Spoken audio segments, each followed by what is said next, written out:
আল্লাহৰ কিতাবৰ প্ৰতি আগ্ৰহী প্ৰত্যেকগৰাকী দৰ্শক তথা শ্ৰোতালৈ স্বাগতম জনাই ইনশাআল্লাহ কোৰাণৰ বিষয়ভিত্তিক আলোচনা ও চৰ্চাৰ ধাৰাবাহিকতাৰ আজিৰ 742 নং খণ্ডটিৰ মাজলৈ প্ৰিয় দৰ্শকবৃন্দ মই মুক্তাবুল হুছেইনে আপোনালোক সকলোকে স্বাগতম জনাইছো। ইতিমধ্যে আমি সদায় কৈ আহিছো যে কোৰাণৰ সালাত আমাৰ প্ৰচলিত নামাজ নহয়। আমি এই কথা কেৱল দাবী কৰিলেই নহব, এই দাবীৰ যুক্তিযুক্ততা থাকিব লাগিব,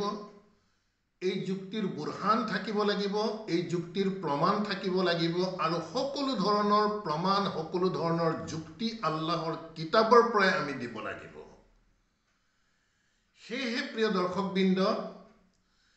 আমি এটি খুব গুৰুত্বপূৰ্ণ বিষয় আপোনালোকৰ মাজত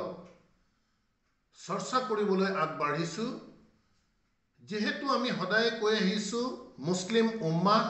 খুব সংকটময় পৰিস্থিতিৰ মাজত আছে, আমি গৰিষ্ঠ সংখ্যকে এই কথাবোৰ বুজি পোৱা নাই। এই সংকটময় পৰিস্থিতিৰ মূল দুটি কাৰক আমি বিচাৰি পাইছো। প্ৰথম কাৰকটি হৈছে আল্লাহৰ দ্বাৰা নাজিলকৃত এই কোৰাণ মজিদ সমাজত কৌশলগতভাৱে গোপন কৰি দিয়া হ'ল আৰু এই কোৰাণৰ স্থানত মানৱ সংকলিত,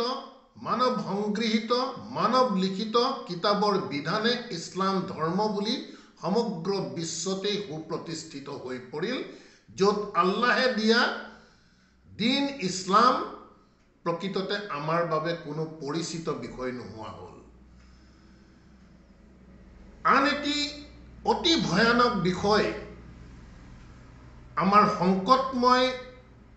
পৰিস্থিতিৰ কাৰক হিচাপে আমাৰ দৃষ্টিত ধৰা পৰিছে। সেই বিষয়টি হৈছে কোৰাণৰ আয়াতৰ যি অনুবাদ, সেই অনুবাদ টেম্পাৰিং কৰা গৈছে। মানৱ সংগৃহীত, মানৱ লিখিত কিতাবৰ সত্যতা স্থাপন কৰিবলৈ গৈ কোৰাণৰ বহুতো বিষয়ক প্ৰকৃততে ভুল অনুবাদ কৰি মানুহৰ মাজত প্ৰচাৰ কৰাৰ চেষ্টা কৰা গৈছে। সেয়েহে প্ৰিয় দৰ্শকবৃন্দ, আৰম্ভণিতে আমি প্ৰতিদিনৰ দৰে আজিও স্পষ্ট কৰিব বিচাৰো যে আমাৰ যিসমূহ চৰ্চা, এই চৰ্চাসমূহ কোনো ব্যক্তি বিশেষৰ বিৰুদ্ধে নহয়, কোনো দলৰ বিৰুদ্ধে নহয়, কাকো অপমান কৰাৰ উদ্দেশ্যৰে নহয়, কাকো হেয় প্ৰতিপন্ন কৰাৰ উদ্দেশ্যৰে নহয়। আমাৰ উদ্দেশ্য গোপন হৈ থকা আল্লাহৰ কথা মানুহৰ মাজত প্ৰচাৰ হওক। সেয়েহে যিসকল প্ৰকৃততে আল্লাহৰ সত্য তথা বাস্তৱ কথাসমূহ জনাৰ বাবে আগ্ৰহী, তেনে লোকসকলক আমি আহ্বান জনাম, আমাৰ এই আলোচনাসমূহৰ যি বিষয় আমি উপস্থাপন কৰি আহিছো, সেই বিষয়সমূহ আপোনালোকে নিজ বিবেকেৰে কোৰাণৰ তথ্যৰ আধাৰেৰে চিন্তা চৰ্চা কৰক। আৰু যিসকলে প্ৰকৃততে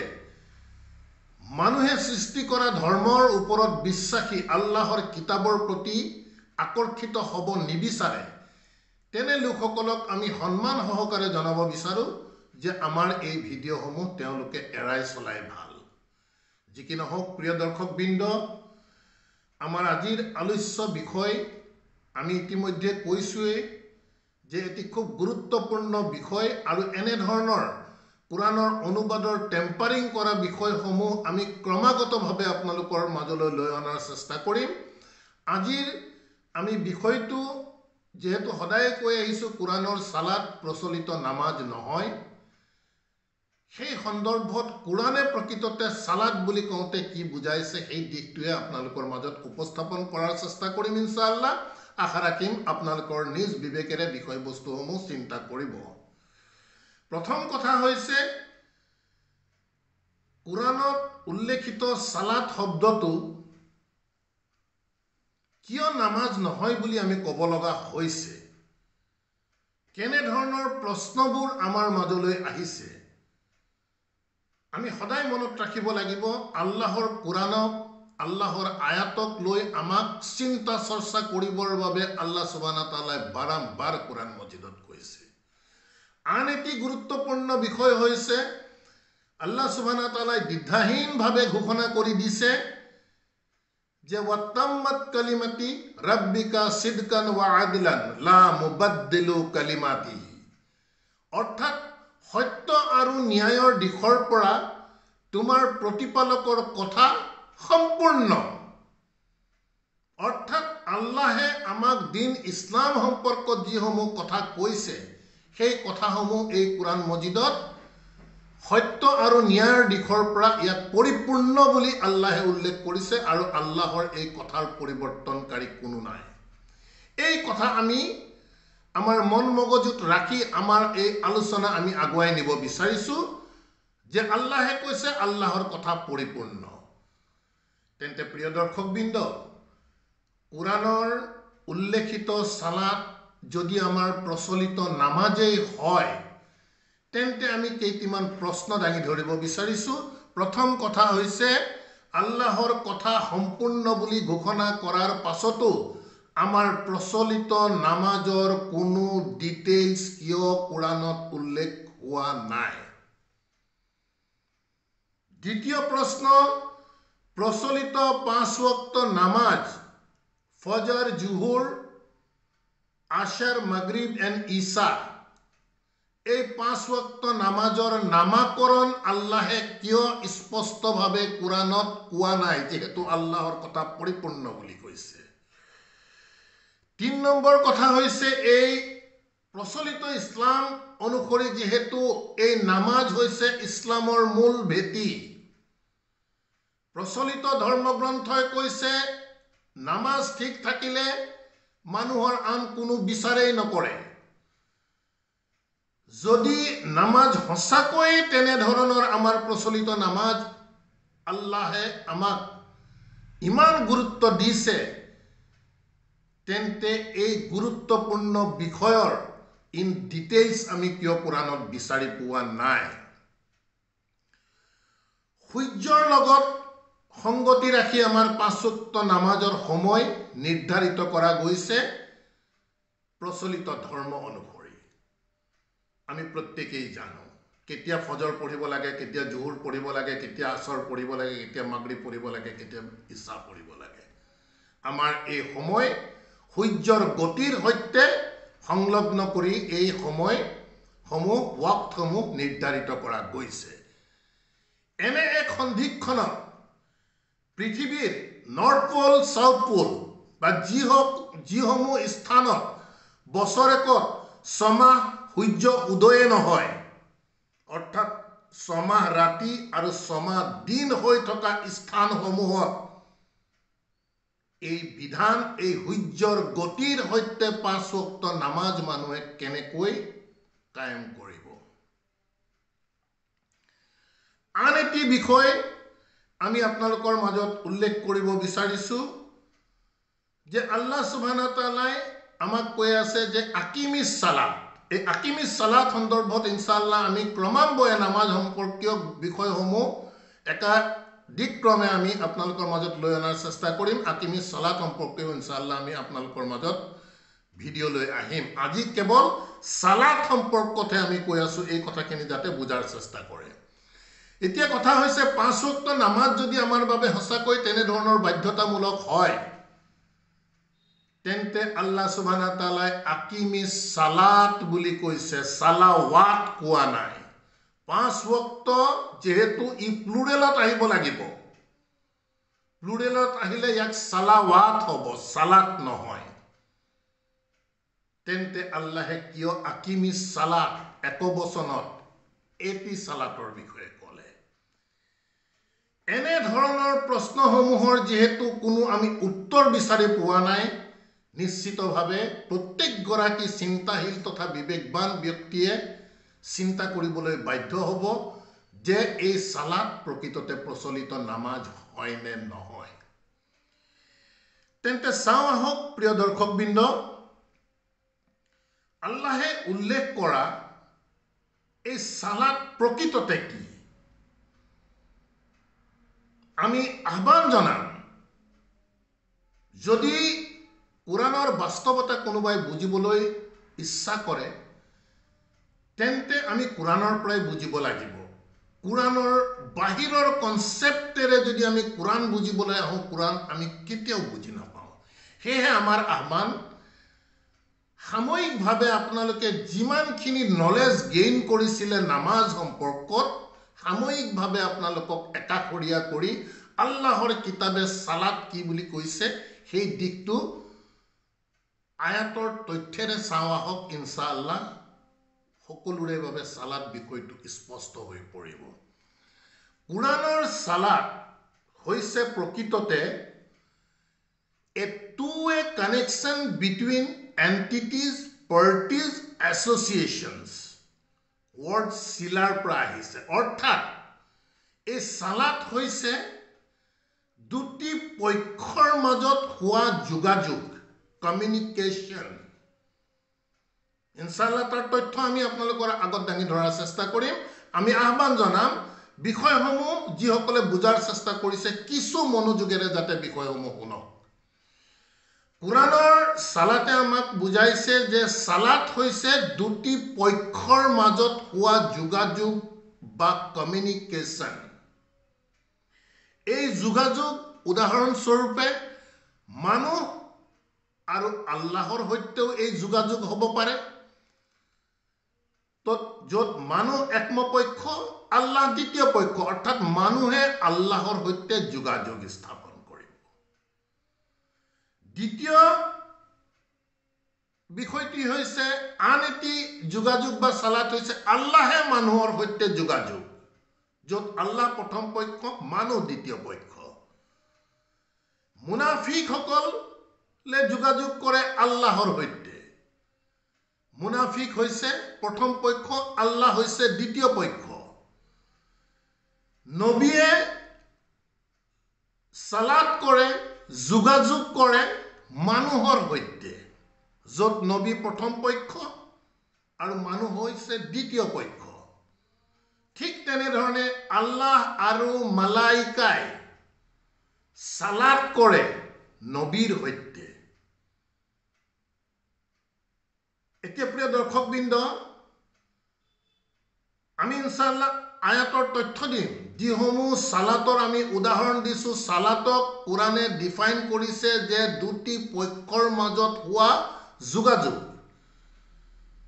মন কৰিবলগীয়া বিষয় এই যোগাযোগৰ এটি লক্ষ্য আৰু উদ্দেশ্য থাকে এই যোগাযোগ মানুহ আৰু মানুহে আল্লাহৰ সৈতে কৰিব পাৰে আল্লাহে মানুহৰ সৈতে কৰিব পাৰে মুনাফিকসকলে আল্লাহৰ সৈতে কৰিব পাৰে আল্লাহ আৰু ফিৰিস্তাই নবীৰ সৈতে কৰিব পাৰে নবীয়ে মানুহৰ সৈতে কৰিব পাৰে এই যি কমিউনিকেশ্যন কানেকশ্যন যোগাযোগ যাৰ অন্তৰালত এটি বিশেষ ফল থাকে কিহৰ কাৰণে এই যোগাযোগটো কৰিছে এই বিষয়টোৱেই হৈছে প্ৰকৃততে কোৰাণৰ সালাত আমি পুনৰ কৈছো আমি সালাত ডিসকাস কৰি আছো আকিমিস সালাত নহয় সেয়ে সালাত হৈছে a two-way communication connection between any two entities any two parties any two associations যিকোনো দুটি পক্ষৰ মাজত হোৱা যোগাযোগ ইতিমধ্যে আমি আপোনালোকক যিসমূহ উদাহৰণ দিলো সেই উদাহৰণসমূহ আমি কোৰাণৰ তথ্যৰ আধাৰেৰে আমি ইনশাআল্লাহ আহক চোৱাৰ চেষ্টা কৰো আমি আপোনালোকক আমন্ত্ৰণ জনাইছো প্ৰথমতে 33 নং সূৰাৰ 44 নং আয়াতটিৰ মাজলৈ আমি যিসমূহ সালাত সম্পৰ্কত দুটি পক্ষৰ যোগাযোগকে কোৰাণে সালাত বুলি কৈছে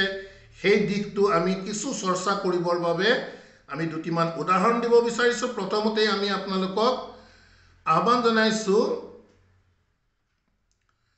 33 নং সূৰা 44 নং আয়াতৰ সৈতে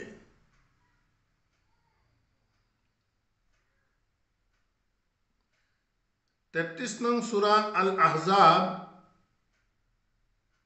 33 নং সূরা আল আহজাবর 43 নং আয়াতটি মন করিব বিস্মি আল্লাহ আর রহমান আর রহিম। বেকগ্ৰাউণ্ডত আমি মনত ৰাখিব লাগিব সালাত হৈছে দুটি পক্ষৰ মাজত হোৱা যোগাযোগক সালাত বুলি কৈছে, কমিউনিকেশ্যনক সালাত বুলি কৈছে, আৰু ইয়াৰ অন্তৰালত এটি উদ্দেশ্য থাকে। আমি প্ৰথমতে আপোনালোকক 33 নং সূৰা আল আহজাবৰ 43 নং আয়াতটি মাজলৈ আমন্ত্ৰণ জনাইছো। ইয়াত কোৱা গৈছে যে হুৱা আল্লাজি, তেখেত সেইজনে। ইয়াত হুৱা বুলি কৈ আল্লাহক কৈছে, আল্লাহ প্ৰথম পক্ষ। ইউসাল্লি আলাইকুম, সাল্লি চাওক, হুৱা আল্লাজি, তেখেত সেইজন, অৰ্থাৎ আল্লাহ সেইজন যিয়ে ইউসাল্লি আলাইকুম, তোমালোকৰ সৈতে যোগাযোগ কৰে, সালাত কৰে। ৱা মালাইকাতুহু, আৰু তেখেতৰ মালাইকাই কি কৰে? তোমালোক অৰ্থাৎ আমাৰ সৈতে আল্লাহ আৰু মালাইকাই যোগাযোগ কৰে।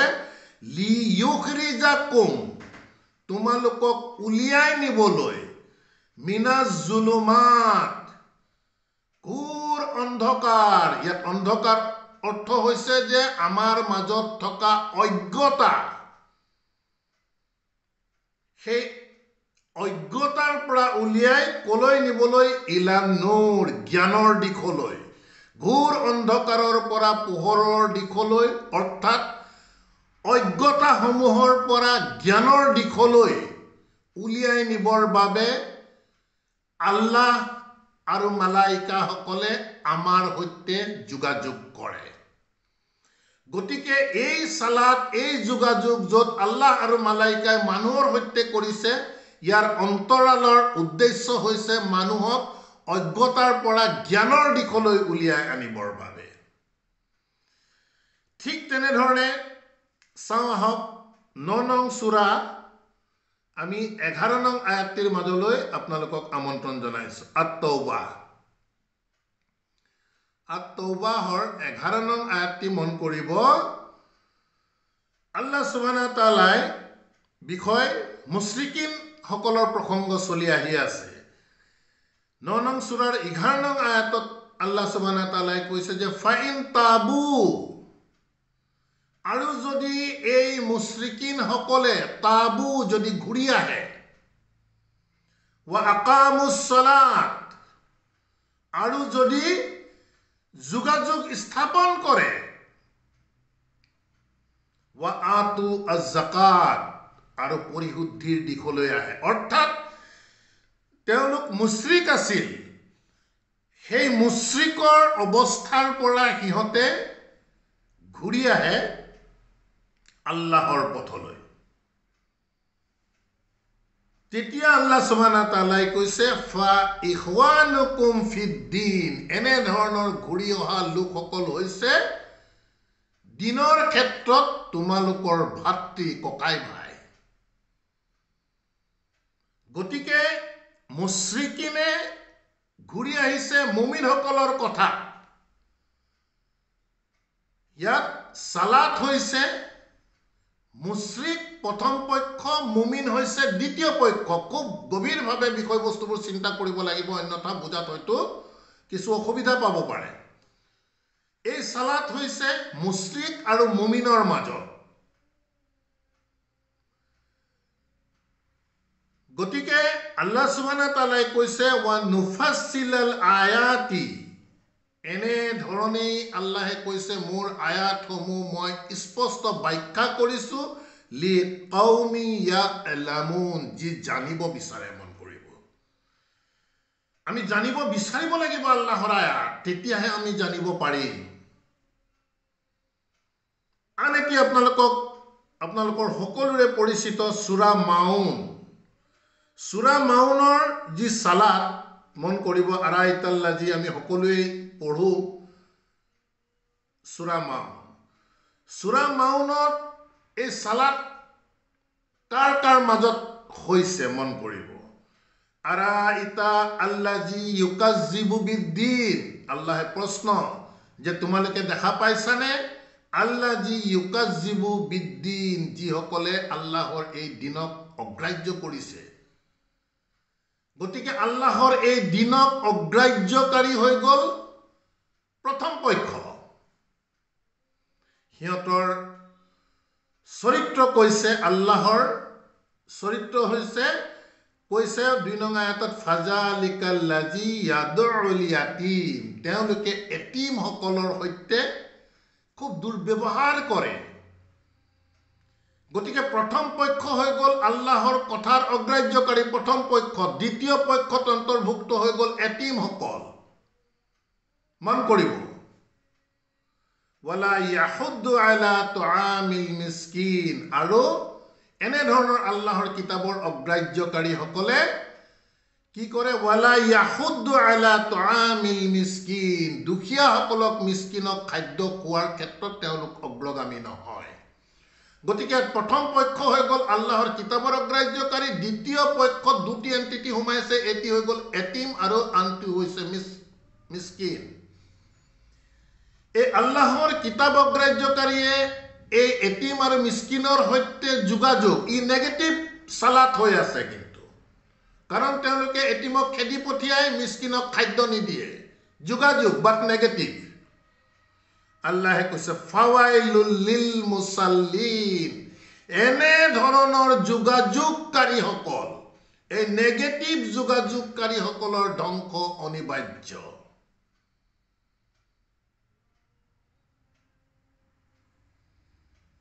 আল্লাযিনা হুম আন সালাতিহিম সাহুন এই আল্লাহৰ কিতাবৰ অগ্ৰাহ্যকাৰীয়ে যি নেগেটিভ যোগাযোগ কৰিছে এতিম আৰু মিসকিনৰ সৈতে সিহঁতে আল্লাহৰ যি প্ৰকৃত সালাত এই সালাতৰ প্ৰতি সিহঁতে অমনোযোগী যেহেতু আল্লাহৰ কিতাব অগ্ৰাহ্য কৰিছে সেয়ে এতিমক দুৰ্ব্যৱহাৰ কৰিছে আৰু মিসকিনক খাদ্য দিয়া নাই বহুত গুৰুত্বপূৰ্ণ আয়াত ঠিক তেনেধৰণে প্ৰিয় দৰ্শকবৃন্দ ৩৩ নং সূৰাৰ আমি ৫৬ নং আয়াতটো যদি আমি চাওঁ আমাৰ সকলোৰে খুব এক পৰিচিত আয়াত ইয়াত কৈছে যে ইন্নাল্লাহা ওয়া মালাইকাতাহু ইউসাল্লুনা আলান নবী ইয়া আইয়ুহাল্লাযীনা আমানু সাল্লু আলাইহি ওয়া সাল্লিমু তাসলিমান এই আয়াতৰ প্ৰথম অংশত কি কৈছে ইন্নাল্লাহা নিশ্চিতভাৱে আল্লাহ ওয়া মালাইকাতুহু আৰু মালাইকাসকলে সাল্লু কৰে সালাত কৰে যোগাযোগ কৰে কমিউনিকেশ্যন কৰে আলান নবী নবীৰ সৈতে নবীৰ ওপৰত গতিকে ইয়াত প্ৰথম পক্ষ আল্লাহ আৰু মালাইকা দ্বিতীয় পক্ষ হৈছে নবী গতিকে আল্লাহ আৰু মালাইকা সকলে সাল্লু আলান নবী ইয়া আইয়ুহাল্লাযীনা আমানু এতিয়া বিশ্বাসীসকলক আল্লাহে সম্বোধন কৰি কৈছে ইন্নাল্লাহা ওয়া মালাইকাতাহু ইউসাল্লুনা আলান নবী ইয়া আইয়ুহাল্লাযীনা আমানু সাল্লু আমাক কৈছে বিশ্বাসীসকল প্ৰথম পক্ষ সাল্লু তোমালোকে সালাত কৰা যোগাযোগ কৰা আলাইহি ওয়াসাল্লিমু তাসলিমান গতিকে আল্লাহ আৰু মালাইকাই নবীৰ সৈতে সালাত কৰিছে বিশ্বাসীসকলক কৈছে যে তোমালোকেও সালাত কৰা কমিউনিকেশ্যন কৰা যোগাযোগ কৰা নবীৰ সৈতে ইয়াত দুটি সালাত আহিছে দুটি যোগাযোগ এটি আল্লাহ আৰু মালাইকা প্ৰথম পক্ষ নবী হৈ গ'ল দ্বিতীয় পক্ষ তেওঁলোকৰ মাজত যোগাযোগ আৰু দ্বিতীয় পাৰ্টত আহিছে বিশ্বাসীসকল প্ৰথম পক্ষ নবী হৈছে দ্বিতীয় পক্ষ বিশ্বাসীসকল আৰু নবীৰ সৈতে সালাত যোগাযোগ হৈ আছে সেয়ে প্ৰিয় দৰ্শকবৃন্দ সময় আমাক বহুত বিশেষ অনুমতি নিদিব আপোনালোকে ৪ নং সূৰাৰ ১৪২ নং আয়াত চাব তাত মুনাফিকুন সকলে আল্লাহৰ সৈতে সালাত কৰাৰ কথাটো আহিছে নিজক শো অফ কৰিবৰ বাবে গতিকে প্ৰিয় দৰ্শকবৃন্দ সালাত সন্দৰ্ভত আমি আজি প্ৰথম খণ্ডটিত আমি কিছু আভাস কিছু তথ্য সহকাৰে আপোনালোকৰ আগত দাঙি ধৰিব বিচাৰিছো যে আমাক যি ৫ ওয়াক্ত নামাজ অষ্টাংগ মাটিত পেলাই সিজদা কৰি উঠা বহা কৰাই থকা গৈছে এই সালাত কুৰানে ইয়াত অনুমোদন দিয়া নাই কুৰানে এনে ধৰণৰ প্ৰচলিত নামাজত মৌন হৈ আছে নিশ্চিতভাৱে আমি তেন্তে চিন্তা কৰিব লাগিব কুৰানৰ সালাত প্ৰচলিত নামাজ হয় নে নহয় ব্যাকৰণৰ দিশৰ পৰাও আমি আপোনালোকক ক'ব বিচাৰিছো আছ-সালাহ হৈছে এটি এবষ্ট্ৰেক্ট নাউন অৰ্থাৎ এই সালাহ কৰাৰ কোনো নিৰ্দিষ্ট পদ্ধতি নাই কোনো পদ্ধতি আল্লাহ সুবহানাহু ওয়া তাআলা ইয়াত উল্লেখ কৰা নাই ডিপেন্ডিং আপন দা সিচুৱেচন ইট এক্টস পৰিস্থিতি পৰিবেশৰ সৈতে সংগতি ৰাখি এই সালাত বাস্তৱায়ন হয় গতিকে সালাত আমাৰ প্ৰচলিত নামাজ হোৱাৰ কোনো অপচনেই কোৰআন মজিদত কোনেও বিচাৰি উলিয়াব নোৱাৰে সালাত হৈছে দুটি পক্ষৰ মাজত হোৱা যোগাযোগ এই দুটি পক্ষ আল্লাহ আৰু মানুহ হ'ব পাৰে আল্লাহৰ মানুহৰ সৈতে হ'ব পাৰে মানুহে মানুহৰ সৈতে হ'ব পাৰে আল্লাহৰ নবীৰ সৈতে হ'ব পাৰে নবীৰ মানুহৰ সৈতে হ'ব পাৰে ইত্যাদি বিভিন্ন ধৰণৰ যোগাযোগকে আল্লাহে এই আছ-সালাত বুলি কৈছে এবষ্ট্ৰেক্ট নাউন ইয়াৰ কোনো নিৰ্দিষ্ট পদ্ধতি উল্লেখ কৰা নাই এতিয়া প্ৰিয় দৰ্শকবৃন্দ আমি যদি ৭৫ নং সূৰা আমি দুটি আয়াতৰ মাজলৈ বিষয়বস্তু কিছু চৰ্চা যেহেতু কৰিব লগা হৈছে আমি আপোনালোকক নিব বিচাৰিছো ৭৫ নং সূৰা কিয়ামাৰ ৩১ আৰু ৩২ নং দুটি আয়াতৰ মাজলৈ মন কৰিব ৩১ নং আয়াতত কৈছে যে ফালা সাদ্দাকা ওয়ালা সাল্লা অগ্ৰাহ্যকাৰী অবিশ্বাসকাৰী সকলৰ বিষয়ে কৈছে ফালা সাদ্দাকা হিহতে ইয়াক সত্য হিচাপে মানিও নললে ওয়ালা সাল্লা আৰু হিহতে ইয়াৰ সৈতে কোনো যোগাযোগো নকৰিলে ওয়ালা সাল্লা হিহতে সালাত নকৰিলে ওয়ালাকিন কাজ্জাবা বৰং হিহতে অবিশ্বাস কৰিলে অমান্য কৰিলে ওয়া তাওয়াল্লা আৰু তাৰ পৰা ঘূৰি আহিলে এই দুটি আয়াত যদি আমি চাওঁ সাল্লা সালাত হৈছে যোগাযোগ ইয়াৰ ঠিক অপোজিট ওয়াৰ্ডটো হৈছে তাওয়াল্লা মুখ ফিৰাই ঘূৰাই যোৱা আমি কিছু চিন্তা কৰিলে এই বিষয়সমূহ আমাৰ স্পষ্ট হৈ পৰিব সাল্লা সালাত যেহেতু যোগাযোগে দুটি এন্টিটি দুটি বিষয়ৰ মাজত এক সম্বন্ধ স্থাপন কৰিব এই সম্বন্ধৰ পৰা যিয়ে মুখ ফিৰাই ল'ব হেতু তাওয়াল্লা গতিকে সাল্লা বা সালাতৰ অপোজিট ওয়াৰ্ড কোৰানত বিচাৰি পোৱা গৈছে তাওয়াল্লা অৰ্থাৎ কমিউনিকেশ্যন নকৰি তেওঁলোকে তাৰ পৰা মুখ ফিৰাই লয় এতিয়া প্ৰিয় দৰ্শকবৃন্দ ২০ নং সূৰাৰ ১৪ নং আয়াত আপোনালোকে চাই ল'ব য'ত নবী মুসাক আল্লাহ সুবহানাহু ওয়া তাআলাই সালাত সন্দৰ্ভত নিৰ্দেশ দিছে ইয়াত কোনো ধৰণৰ আমাৰ প্ৰেক্টিকেল উঠক বৈঠক আমি যি প্ৰচলিত নামাজ পঢ়ো তাৰ কোনো তথ্য ইয়াত আল্লাহে কোৱা নাই কিন্তু আদেশ দিছে আল্লাহে নবী মুসা সালাতৰ লক্ষ্য আৰু উদ্দেশ্য হৈছে যাতে আল্লাহৰ কথা বতৰাসমূহ আমি আমাৰ সন্মুখত সদায় স্মৰণত ৰাখিব পাৰোঁ তেতিয়াহে স্মৰণত থাকিব